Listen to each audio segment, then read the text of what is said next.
నమస్తే సార్. ఇప్పుడు ఈ ఎలక్షన్ మూమెంట్ లో చంద్రబాబు నాయుడు గారు ప్లస్ వైఎస్ జగన్మోహన్ గారు పోటాపోటీగా వస్తున్నారు. ఈసారి ఎవరు వస్తే బాగుంటుంది అనుకుంటారు మన రాష్ట్రానికి? చంద్రబాబు నాయుడు వస్తే బాగుంటుంది. చంద్రబాబు నాయుడు గారు వస్తే చంద్రబాబు నాయుడు గారి యొక్క ప్రవేశపెట్టిన పథకాలు మీకు ఏమి నచ్చినాయి బాగా?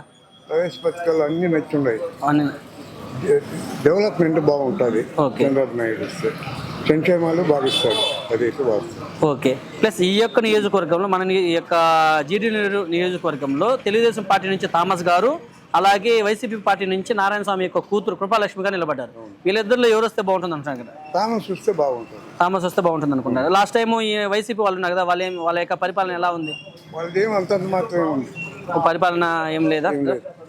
ఏం నచ్చలేదు వాళ్ళు ఏమంటున్నారు? ప్రతి ఒక్కటి మేము ఇంటి వద్దకే తీసుకొచ్చాము అని చెప్పి అంటున్నారు. సంక్షేమాలు చూసినంత మాత్రాన ప్రయోజనం లేదు కదా, అభివృద్ధి కూడా కావాలి కదా. అంటే సంక్షేమం ఉంది కానీ ఆ డెవలప్మెంట్ లేదంటారు మీరు?